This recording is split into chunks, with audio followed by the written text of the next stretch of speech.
Los comentarios y opiniones vertidos en el siguiente programa son de exclusiva responsabilidad de sus coproductores e invitados. El siguiente es un programa clasificación O, de opinión. Categoría A, apto para todo público. El análisis, la información, los temas de la actualidad y las tendencias están en una sola frecuencia. Frecuencia Política. Frecuencia Política. En tu radio, en tu compu, en tu celu, en tu tablet, aquí por la señal de Pichincha Universal. Comenzamos.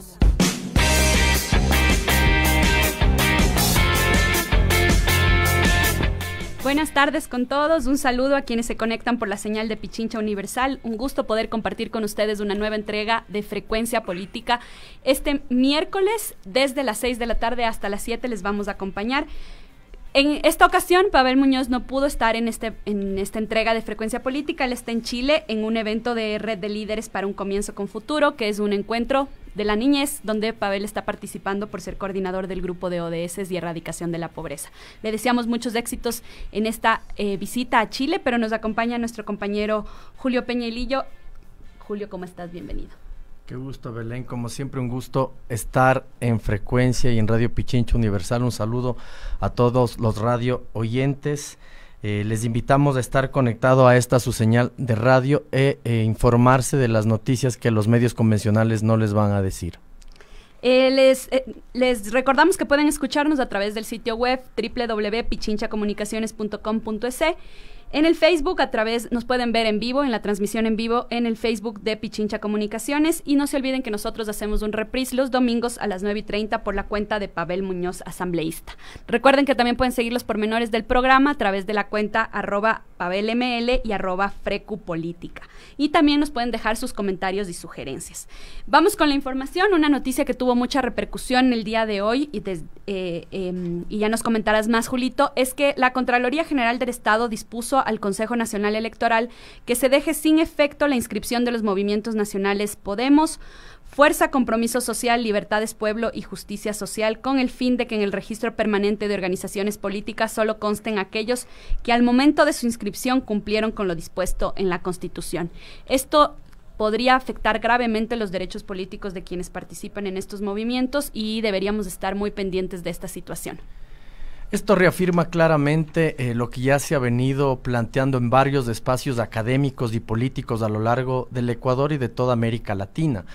El neoliberalismo se ve incapacitado de entrar al poder por la vía de las urnas, lo ha hecho siempre desde el Plan Cóndor a través de la violencia con dictaduras, y ahora estamos reproduciendo a partir de un estado de excepción y a partir de su herramienta, el lawfare, este intento de sacar del escenario político al movimiento que tiene más respaldo popular. Y esto se debe, como todos sabemos, a que fue el que mejor supo dar respuestas a las demandas represadas a lo largo de la historia. Entonces vemos aquí otra vez claramente la baja popularidad del gobierno, los bajos resultados en materia de obras, de infraestructura, de respuestas a la ciudadanía.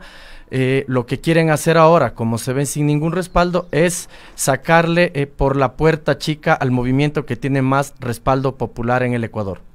Y en ese mismo sentido, los directivos de Compromiso Social entregaron a la Defensoría del Pueblo una denuncia por violación de los derechos de participación y asociación y presentaron su inconformidad con el informe de la Contraloría General del Estado. Hoy estuvieron afuera de la Defensoría y esperamos vigilantes de lo que va a pasar en este proceso. Es fundamental, escuchen bien, ciudadanos del Ecuador, que los poderes mantengan su independencia. El Consejo Nacional Electoral debe mantener su independencia sobre cualquier intento de injerencia.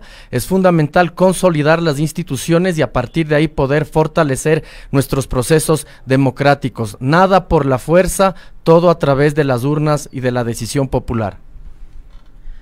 Aprovechamos también para saludar el día de hoy a la producción del programa, a la compañera Paulina Enríquez, a María Belén Proaño en la coproducción y en el Minuto de ese, a Diego Tello en Datos Abiertos y a nuestros amigos en Controles de Pichincha Universal, Patricio Pinos, Javier Ojeda y Ronnie Mayorga. Sí, muchas gracias a todos los que hacen Frecuencia Política. Es un equipo nutrido de personas muy comprometidas que cada semana nos ayudan a que este programa salga al aire. Amigos y amigas, regresamos con Frecuencia Política. Queremos agradecer a todos aquellos que nos escuchan desde el extranjero, Toronto, Nueva York, Madrid, Roma, Barcelona. Muchas gracias. Hoy, en Dialogando con, nos acompaña J. Lloret, conocido como Juan Cristóbal Lloret, amigo de esta casa, para hacer una evaluación de la coyuntura económica y las últimas declaraciones del gobierno frente a este tema. Es asambleísta por la provincia de La Suay, militante de izquierda comprometido con las causas justas y sociales, fue gobernador de la provincia de La Suay, subsecretario de Senagua, coordinador zonal de la Secretaría de Gestión de la Política. Bienvenido, Jota. Muchas gracias, un cordial saludo, buenas tardes con todos, con la audiencia de Pichincha Universal, Belén, Julito. Gracias por recibirnos acá y sobre todo por darnos la oportunidad de exponer algunos criterios con respecto al escenario económico, que es bastante complejo, déjenme decirles. Y yo tengo algunas impresiones luego de algunas reuniones que hemos tenido entre ayer y hoy que quisiera compartir con la audiencia. Muchas gracias, Jota, por aceptar esta entrevista, por venir y compartir con nosotros en Frecuencia Política. Y justo esa era mi primera pregunta. Yo quería que pudiéramos compartir un poquito con la ciudadanía, que nos pueda entender un poco cuál es la coyuntura actual, qué es lo que está pasando en la economía mundial y qué es lo que está pasando en la economía del Ecuador. ¿Por qué ayer tuvo que haber un anuncio de medidas nuevamente? A ver, primero el escenario que tenía el Ecuador desde hace algún tiempo atrás no ha sido un escenario favorable desde el punto de vista económico, porque la decisión que tomó el gobierno nacional es la de emprender un camino a través de un modelo económico distinto al que se ofertó en campaña. Es decir, hoy se está implementando en Ecuador un modelo económico más cercano al neoliberalismo y podemos ver ejemplos muy claros en el propio Ecuador. Ecuador ha ido al Fondo Monetario Internacional, que es el que te impone el modelo, en 17 ocasiones. En esas 17 ocasiones, en ninguno de los casos hay una experiencia favorable para el Ecuador en términos de reducción de la pobreza, en términos de crecimiento económico, en términos de desarrollo económico. Entonces, yo no veo por qué en esta ocasión el panorama iba a ser diferente. Si haces lo mismo, las mismas cosas de manera permanente, no vas a tener un resultado distinto. Entonces, primera premisa. Si bien es cierto, ya había un problema en la economía precisamente porque ellos tomaron esa decisión, y tanto es así que cerramos el 2019 con un decrecimiento económico del 0.5% del PIB. Y hay un tema que es mucho más grave y que quisiera comentar más adelante, que tiene que ver sobre todo con un problema de deflación. Cerramos el 2019 con el 0.7 de deflación. ¿Qué es lo que quiere decir para que la ciudadanía pueda entender? Cuando tú tienes inflación hay un crecimiento sostenido, escalonado de los precios. En el Ecuador no es que crecen los precios de los productos, sino decrecieron el año anterior. ¿Por qué se da esto? Porque hay un efecto recesivo en la economía cuando afectas a la capacidad de consumo. Las acciones que ha hecho el gobierno nacional por la imposición del Fondo Monetario Internacional, reducir el tamaño del Estado, es la misma receta de hace 20 años, no ha cambiado en nada. Reducir el tamaño del Estado, liberalizar las transacciones económicas, las mercancías, una política mucho más liberal. Eso afecta a la industria nacional. Entonces, dentro de esa política, lo que han logrado es afectar a la capacidad de consumo porque la gente tiene menos dinero en sus bolsillos. Y cuando tú tienes menos dinero en tus bolsillos, no compras cosas. Es decir, se afecta a la demanda, eso afecta a su vez a la producción, eso a su vez afecta a las importaciones de materia prima y demás. Es decir, es todo, y por lo tanto también se afecta el tema de tributos, porque pagas menos impuestos, porque tus ventas se han reducido, pagas menos impuesto a la renta, porque no tienes ya renta. Es decir, es un mal sistémico de la economía al cual lamentablemente ya se ha visto afectada. Y es lo que algunos analistas han llamado como, si bien la cadena de ayer nos hacía pensar que esta es consecuencia del coronavirus, escuchaba que Diego Borja decía que el coronavirus ya estaba en Ecuador antes del coronavirus, que el país ya estaba enfermo, la economía ya estaba enferma antes de estas medidas. Sin embargo, ayer se hizo hincapié en que el tema del precio del petróleo nos estaba haciendo perder casi $8 millones diarios, y que eso podía significar en el largo plazo, en el término de un año, una pérdida de $2.900 millones. Por eso estas medidas. Ahora mi pregunta es, a tu criterio, Jota, ¿Son suficientes estas medidas propuestas para este problema que podría generar una crisis de liquidez? A ver, cuando ya tienes detectado un problema en la economía, que ya les acabo de comentar cuál es, tenemos un factor externo que tiene que ver con el coronavirus en cierta parte, en cierta medida, porque se afectó también el consumo, la demanda de materia prima de China y de algunos otros países. Pero sobre todo le afecta a la economía ecuatoriana porque es el sector externo el que no está dejando que, mejor dicho, el que te está sacando dólares de una economía dolarizada vía importaciones. Es decir, lo que ha hecho este gobierno es aumentar las importaciones. Tenemos un problema, o ya teníamos un problema de balanza comercial. La balanza comercial no petrolera era deficitaria, pero ya con este problema se agudiza más esa situación. ¿Qué es lo que ha planteado el gobierno de Lenín Moreno? Dice que se puede ver afectado por la caída del precio del petróleo, que es un factor externo, se puede ver afectado los ingresos dentro del presupuesto. Ellos dicen que puede estar entre 2.200 y 2.900 millones de dólares. Yo no tengo mucha claridad con respecto a esas cifras, y era una de las preguntas que le hicieron a Richard Martínez, porque si tú te fijas en el presupuesto del 2020, el ingreso petrolero estaba en 3.300 millones de dólares. Quiere decir que se ha afectado el 70% de los ingresos, entonces no es muy creíble eso. Y parte de los problemas que tiene este gobierno es la falta de credibilidad. Porque desde hace algunos meses se han anunciado una serie de programas de ajuste. En agosto del 2018, acuérdate, Belén, se lanzó el programa de austeridad, que decían que van a eliminar 20, van a tener 20 ministerios.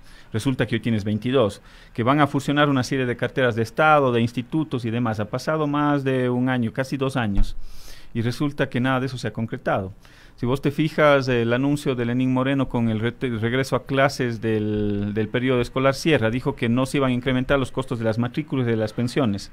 Resulta que pasó todo lo contrario, se incrementaron y no pudieron sostener esa medida. Es decir, este es el gobierno de los anuncios y por eso pierde credibilidad.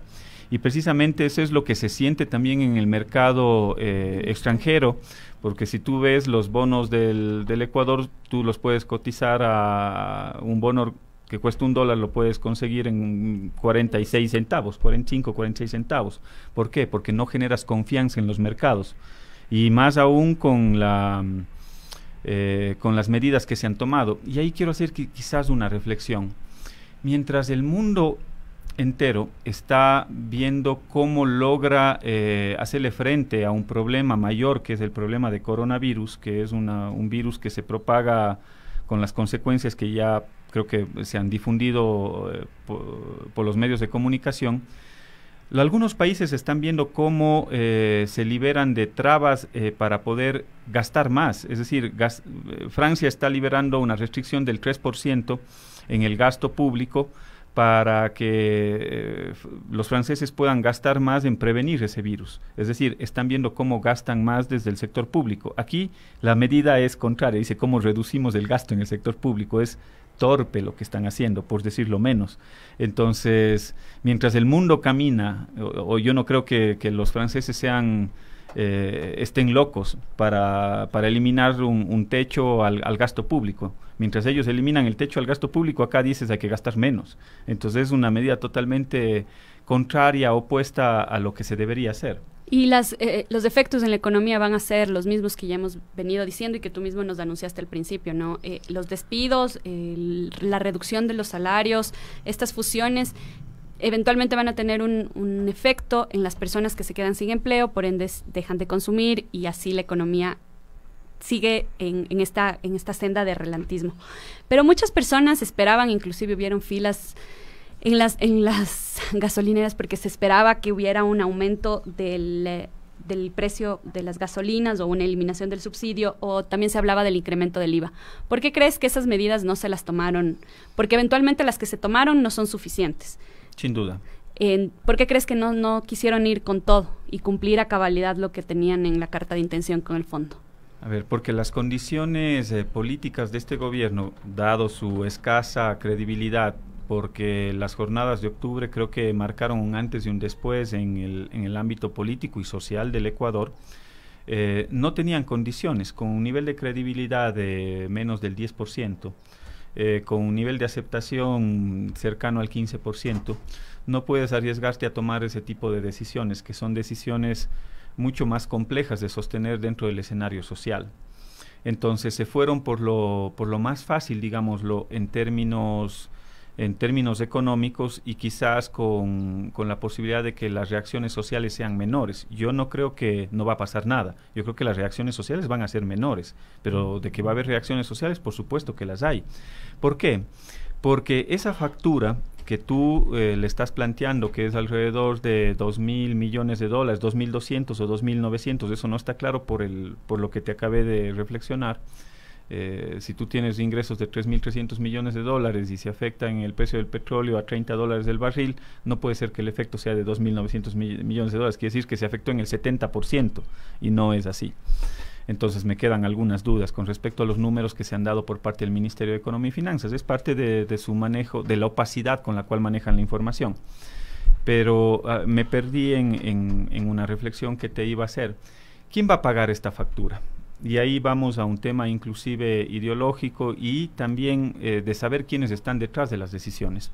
Cuando tú tienes una factura de 2.900 millones de dólares, asumiendo que ese sea el valor, ahí tienes que tomar una decisión, y la decisión que ha tomado el gobierno es una decisión torpe en términos económicos, porque sigues afectando a la capacidad de consumo de la gente, porque tienes algunas medidas. La primera, hacer que una reducción de los sueldos en el sector público, que lo plantean que sea por un año, ojo, que va desde el 4% hasta el 8% a los que más ganan. Pero, ¿qué es lo que vas a ocasionar? Que al final, cerca de 400.000 personas en el Ecuador que están en el sector público tengan menos dinero en su bolsillo. Si tienes menos dinero en tu bolsillo, gastas menos, es decir, afectas a la demanda, es decir, afectas a la cadena productiva. Entonces, es torpe lo que acaban de hacer. Pero sobre todo, ¿en quién estás sosteniendo esa factura? Sobre todo en la clase media. Porque también estás planteando que aquellos vehículos que te cuesten más de $20.000 tengan que pagar el 5%. ¿Y cómo se entiende esa decisión si fue propuesta de todos los candidatos que se eliminara el impuesto verde y ahora nos ponen algo que sería inclusive peor? Imagínate tú, esa es la demagogia. Festejaban ahí algunas bancadas, algunos asambleístas que salieron como héroes de la Asamblea Nacional porque se había eliminado el impuesto verde, y hoy les vas a ver votando a favor de este nuevo impuesto. Entonces no es lógico. Pero aparte, ¿quiénes son los que tienen un vehículo de $20.000? Yo les situara quizás en la clase media, y quizás ya en vehículos de $30.000, $40.000, quizás en la media alta. Entonces, ¿en quién estás cargando el peso de esa factura? Que son alrededor de $200 millones. En la clase media. Pero, ¿qué otra medida estás tomando? La otra medida que están tomando es reducir en $1.600 millones a nivel de bienes y servicios y bienes de capital. Ajá. ¿Qué significa esto? Quiere decir que van a reducir alrededor de $800 millones en la compra de bienes y servicios. ¿Qué está detrás de la compra de bienes y servicios? Son los insumos que necesita el Estado para poder sostener los programas sociales, para poder sostener los programas educativos, para poder sostener la salud pública. Es decir, estás afectando sobre todo yo creo que donde van a tener que sacar algunos recursos es al sistema educativo. Quizás uniformes, quizás textos escolares, quizás alimentación escolar. Eso es lo que se está sacrificando. Entonces, ¿a quién le estás pasando esa factura? Le estás pasando a los pobres de la patria, a la gente de menos ingresos económicos. Entonces, esa carga de esos 2.000 y pico de millones de dólares que están asumiendo el gobierno nacional como parte de impuestos y otras acciones, la estás cargando en dos sectores, clase media y a los pobres de la patria. Pero yo te pregunto, en el Ecuador existen alrededor de 300 personas que tienen alrededor de $30.000 millones. 300 personas. ¿Cuánto van a contribuir? ¿Con cuánto van a pagar? Van a pagar el 5% de su vehículo que costará $40.000, es decir, van a pagar $2.000, los que tienen esas 300 personas que tienen más de $30.000 millones. Esa es la contribución de los que más tienen. Entonces ya te das cuenta de quiénes están detrás de las medidas tomadas. ¿Cuánto va a aportar la banca? Cuando tienes una economía que decrece el 5%, tienes una economía que tienes deflación, y las utilidades de la banca son de $660 millones en el 2019, baten récord. Y dices, y cuando les preguntas, ¿y en qué van a contribuir en el pago de esta factura? Y te dicen en nada. Entonces tú te estás dando cuenta de que quienes hoy manejan la economía de este país y toman las decisiones son precisamente esos sectores privilegiados como la banca, quizás el sector exportador, porque no se toca. Y si vamos a ver cómo han enfrentado este problema, han tocado solo medidas para afrontar desde el sector fiscal, pero no han tocado nada del sector externo. ¿A qué me refiero con el sector externo? El sector externo tiene que ver con la entrada, la salida de divisas, es decir, las barreras que tú tienes que poner a las importaciones, por ejemplo, de productos sustitutos que se fabrican en el Ecuador.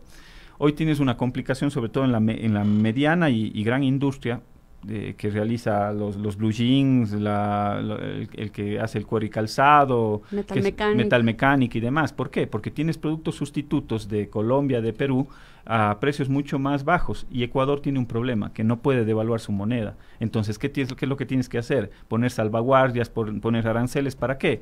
Para preservar la producción nacional, pero sobre todo para preservar el empleo. Y no han hecho absolutamente nada con el problema que se origina precisamente en el sector externo. Ellos atacan el problema que se origina en el sector externo con políticas fiscales. Entonces me parece erróneo, totalmente erróneo. Jota, justo nos habíamos quedado en el tema del sector externo y yo quería preguntarte, o sea, lo más lógico en este caso hubiera sido tomar una decisión relacionada con el sector externo. Los dogmas de las autoridades de gobierno, porque en realidad personalmente no me imagino a Richard Martínez tomando una decisión de subir aranceles nunca en su vida, pero es lo más lógico, porque de esa manera tendrías por lo menos un ingreso y podrías proteger al sector externo. ¿Por qué crees tú que no toman una medida que para todo el resto de economistas y no economistas es tan simple y tan lógica? Mira, porque existen intereses enormes detrás. Yo así lo podría entender. Quizás los que realmente nos gobiernan este país no es Lenín Moreno, sino los intereses corporativos que están detrás. Y uno de los intereses más fuertes que se disputan por el control del Estado tiene que ver con el sector importador. Y entiendo que hay algún acercamiento también con el gobierno chino que tanto criticaron. ¿Te acuerdas? Los primeros meses del gobierno de Lenín Moreno se dedicaron a criticar el endeudamiento chino y por qué la Revolución Ciudadana tuvo que recurrir a ese como uno de los principales, no el principal financista dentro del entorno macroeconómico. Pero hoy resulta que se tienen que comerse esas palabras y tener que recurrir a la China para que puedan aplazar los pagos que estaban pendientes. Creo que el vencimiento para este año estaba alrededor de $1.800 millones en amortización de la deuda con China, y seguramente lo que están pidiendo es que esos pagos se puedan aplazar unos meses o quizás para el año anterior. Y entiendo que el condicionamiento será que no pongan barreras a los productos, al ingreso de productos de la China al Ecuador. Yo creo que ahí hay que hacer un costo-beneficio, una evaluación costo-beneficio, porque lo otro que estás poniendo en riesgo es a la producción nacional, el sostenimiento de la producción, de la industria, de la pequeña, de la gran industria, ya ni siquiera de la pequeña, Belu. Fíjate que el costo de producción de un metro cuadrado de porcelanato en el Ecuador, no sé, cuando tú estás en oferta lo encuentras a $12 el metro cuadrado, no, $14 el metro cuadrado de porcelanato. Tú te vas a Perú y tienes porcelanato en $8. Entonces ya no estamos hablando de la pequeña industria, estamos hablando de la gran industria nacional. Entonces, si es que tú no pones controles de calidad a esa cerámica, a ese porcelanato chino, a ese porcelanato peruano, no se diga chino, lo que vas a hacer es que el mercado se llene de productos sustitutos a la industria nacional, y vas a hacer que se quiebre esa industria nacional, que contribuye también con la generación de empleo. Entonces, a mí me parece que es erróneo que no hayan tomado acciones para poder controlar el sector externo. No te olvides que este problema precisamente se origina desde el sector externo, cuando baja el precio del petróleo, cuando tus ingresos se disminuyen por las exportaciones de petróleo. Entonces, a mí me parece que es erróneo, porque tú puedes cumplir en el momento en el cual pones salvaguardias o aranceles, tú cumples con dos objetivos. El primero, proteger y hacer competitivos o de alguna u otra forma competitivos nuestros productos nacionales con respecto a los productos que se devaluaron la moneda en Perú o en Colombia. pero también tienes un efecto recaudatorio, es decir, te ingresan más dólares al fisco. Entonces, atacas el problema por dos lados, por la protección al empleo, a la industria nacional, y al mismo tiempo te generan ingresos. Entonces, es lo correcto, es lo que se debía haber hecho. Pero lamentablemente los intereses económicos son tan grandes, pero tan fuertes, que te impiden que tomes ese tipo de acciones o ese tipo de medidas. Ya los ciudadanos nos permiten revelar realmente quién está gobernando en estos momentos, ¿no?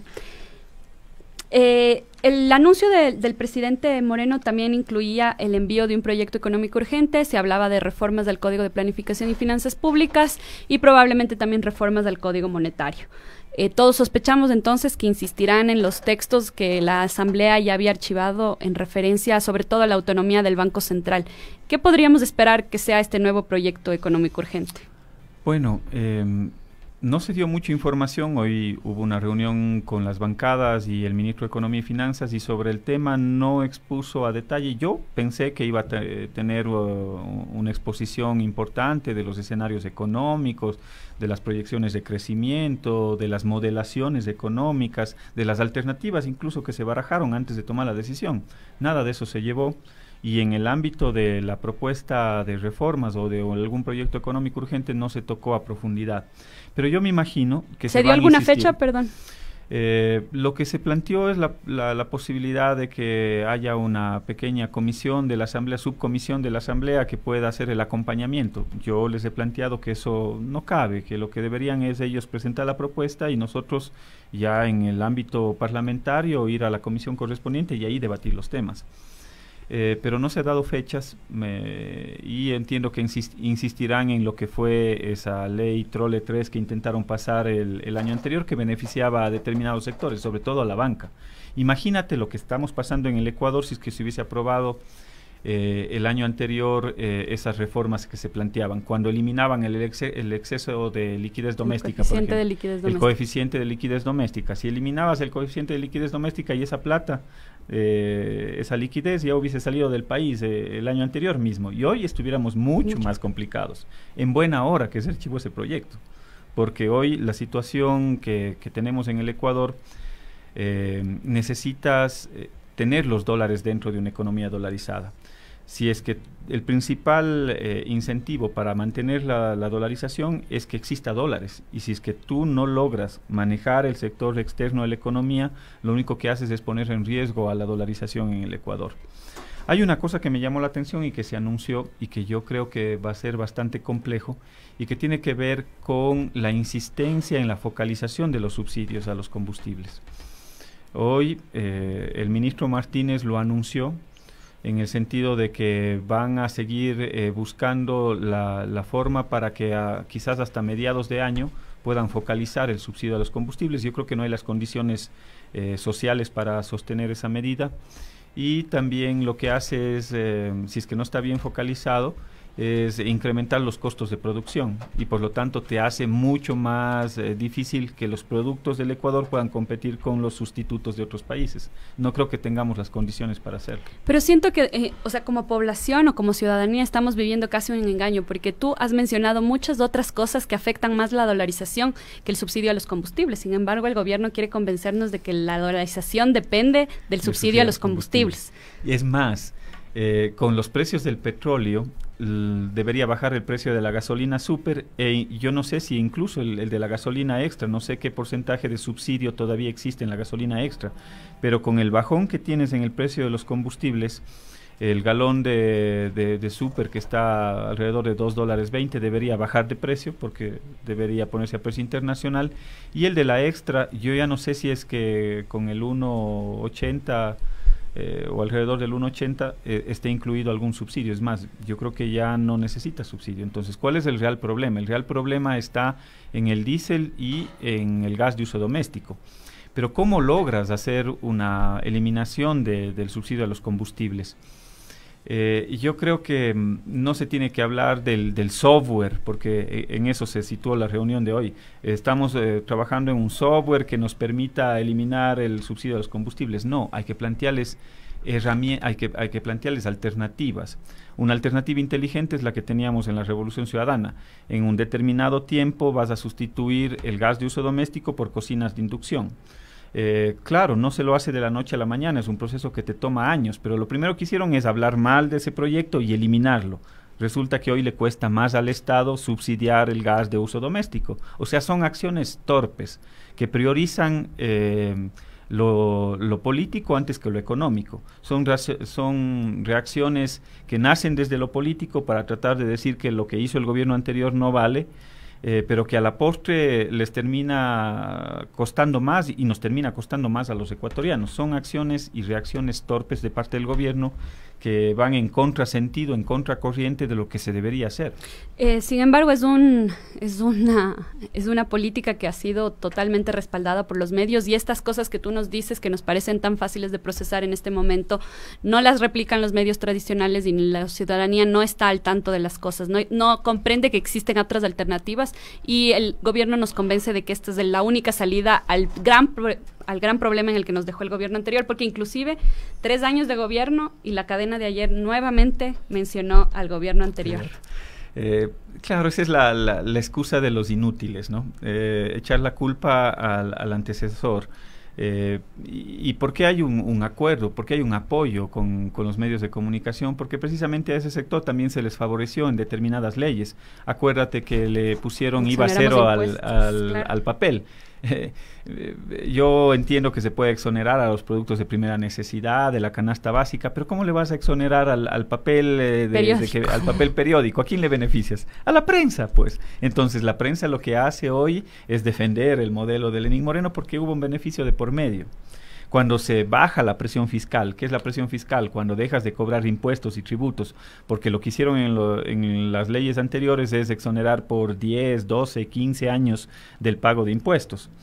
Entonces, ¿quiénes son los que se benefician? Precisamente las empresas que están en función de los medios de comunicación, o las mismas empresas de los medios de comunicación, de las grandes corporaciones mediáticas, porque les estás ayudando a que paguen menos impuestos por las nuevas inversiones o por la reinversión de inversiones. ¿Quiénes son los que se benefician? Ellos. Entonces, la forma de poder pagarle al gobierno todos los beneficios que les ha dado a ese sector. Mientras tanto, a los pobres y a la clase media te clavan el paquetazo. Y hoy justamente revisábamos en la tarde un poco de estadísticas de gasto tributario, que sería lo que el gobierno deja de recibir por estas exoneraciones, y en impuesto a la renta a las sociedades más o menos estamos gastando 2.600 millones de dólares, que es algo muy similar al subsidio y que resolvería las necesidades de financiamiento en parte del Estado. Sin embargo, no hemos hablado para nada de todos estas exoneraciones tributarias que no tienen ninguna repercusión en la economía. Es decir, estas industrias consecuentemente se benefician, pero no le están devolviendo a la economía ni empleo, ni mejores condiciones, ni bienestar.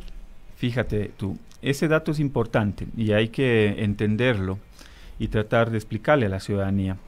Tú, dentro de los sacrificios que hace el Estado ecuatoriano a través de exoneraciones, de no pago de ciertos impuestos, de exoneraciones, inclusive algunos productos de IVA y demás, hay sacrificios que en el caso de las empresas significan 2.600 millones de dólares. Es decir, están dejando de cobrar 2.600 millones de dólares a las empresas con respecto a incentivos, a exoneraciones, a exenciones de impuestos.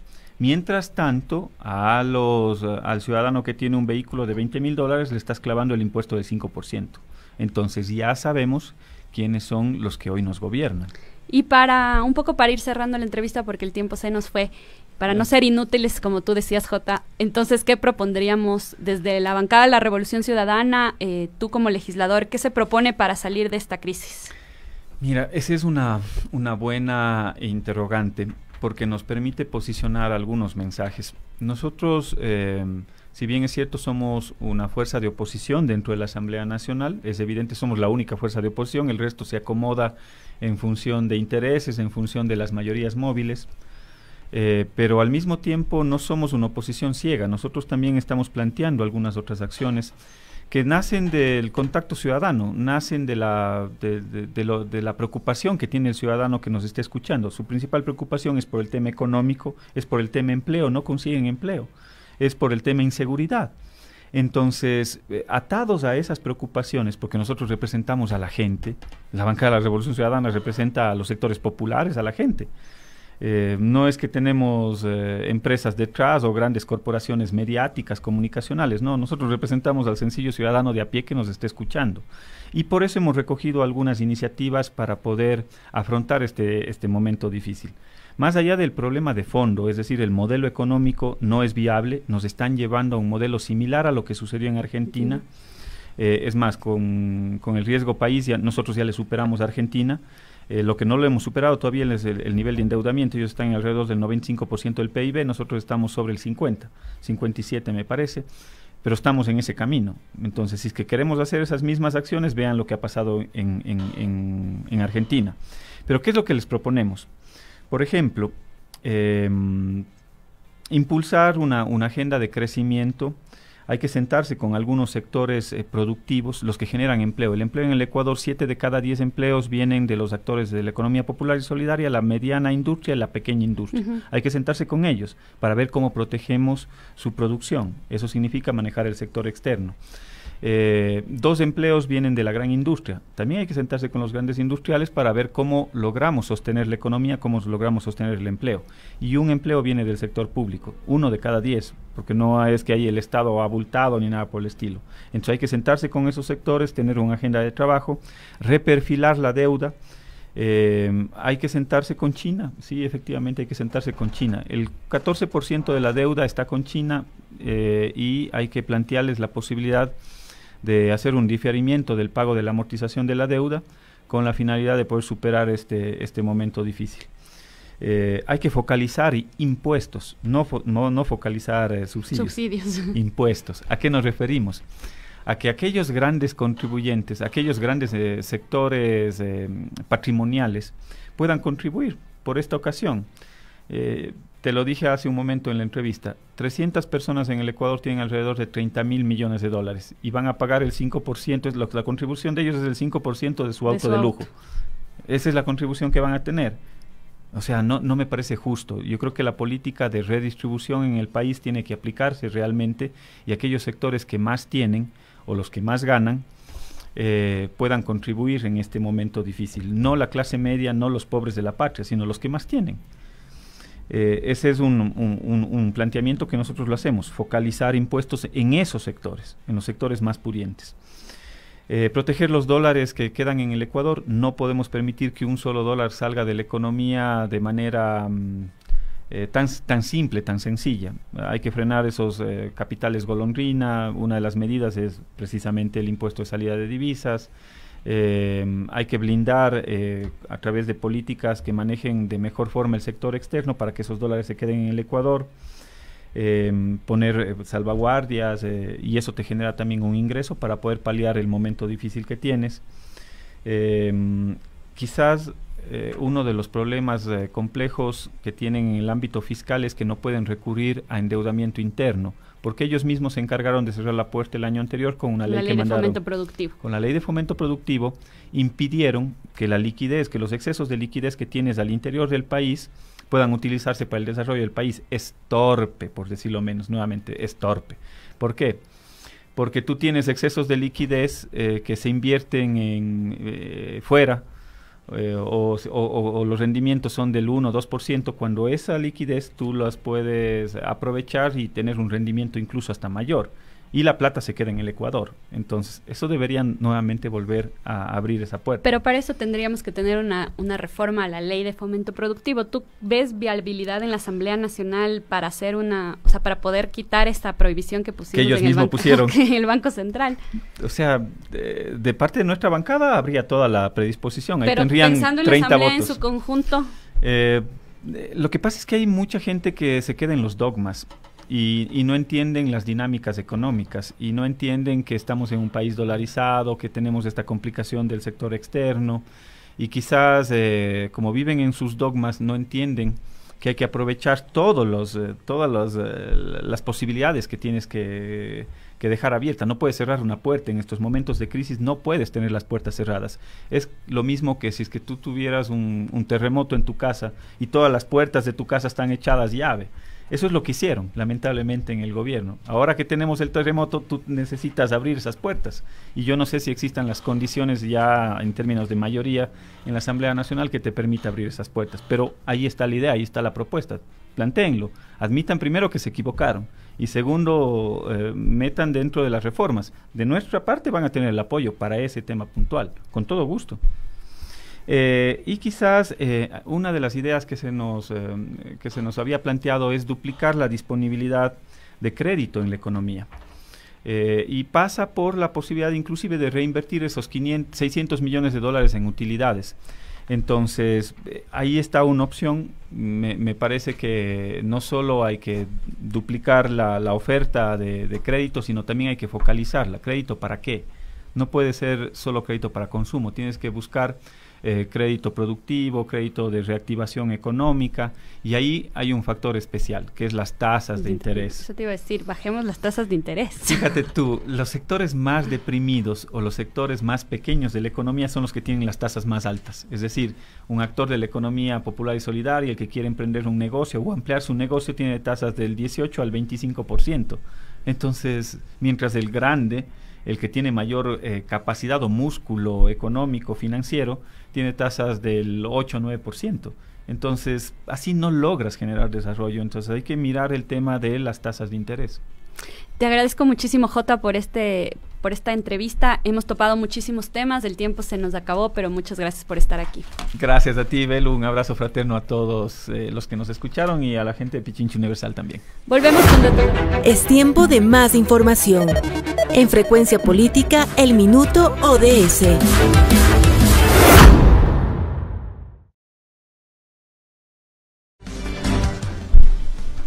Alcanzar los objetivos de desarrollo sostenible requiere una sólida movilización de recursos internos que seguramente excederá ampliamente la capacidad de financiamiento para el desarrollo que tradicionalmente han tenido los países. En nuestra región, el financiamiento público será insuficiente para cumplir esta tarea, más aún cuando son países con bajos niveles de tributación, débil recaudación de tributos directos y una elevada evasión fiscal. Según estimaciones de la CEPAL, en 2015 esta evasión supuso alrededor de 340.000 millones de dólares. CEPAL reconoce la necesidad de que los sistemas tributarios se transformen en el pilar del financiamiento para el desarrollo sostenible y que los gobiernos den prioridad a la inversión a la vez que protejan el gasto social, para estimular el crecimiento y mejorar la distribución del ingreso. El informe advierte que no existe progresividad en los sistemas tributarios y la erosión que provoca en la recaudación la proliferación de incentivos tributarios. Esta discusión respecto del financiamiento de la Agenda 2030 cobra gran relevancia frente a la actual situación económica global y de nuestro país. El precio del petróleo y la bolsa tuvo uno de sus peores desempeños desde 2008 este lunes, y la expansión del coronavirus tiene a los países y a los mercados en zozobra. Ecuador ha tomado medidas, pero nos preocupa que estas no sean suficientes para soportar las presiones que los ingresos públicos actualmente afrontan, y sobre todo ponen en riesgo el bienestar de miles de trabajadores públicos que verán sus sueldos mermados, pero que también podrán perder su trabajo producto de las fusiones y liquidaciones de entidades y empresas públicas. A pesar de que las recomendaciones son ampliar la progresividad del sistema, fortalecer los sistemas tributarios y ampliar los impuestos directos, ninguna de las acciones propuestas por el gobierno van en ese sentido. Es más, en el caso ecuatoriano, la recaudación tributaria sufrió un revés en el 2019, consecuencia de los mismos incentivos tributarios que se aprobaron ese año mediante la Ley de Fomento Productivo y la eliminación de impuestos que han favorecido a grandes capitales y no a los ciudadanos de pie. La pobre situación económica que afrontamos pone en riesgo la consecución de la Agenda 2030 y peor aún podría hacernos regresar en avances sociales que veíamos ya superados como país. Las políticas de austeridad tienen efectos directos en los servicios que presta el Estado, en la salud, educación o seguridad. Debemos mantenernos vigilantes y exigir que las respuestas por parte del Estado no vayan en contra de los ciudadanos. Soy María Belén Proaño y este fue el Minuto ODS. Y con esto nos despedimos, les agradecemos a todos por seguir este programa de Frecuencia Política y le mandamos un saludo a Pavel en Chile. Gracias por acompañarnos. Aquí termina Frecuencia Política. Hasta la próxima semana. Programa clasificación O, de opinión. Categoría A, apto para todo público.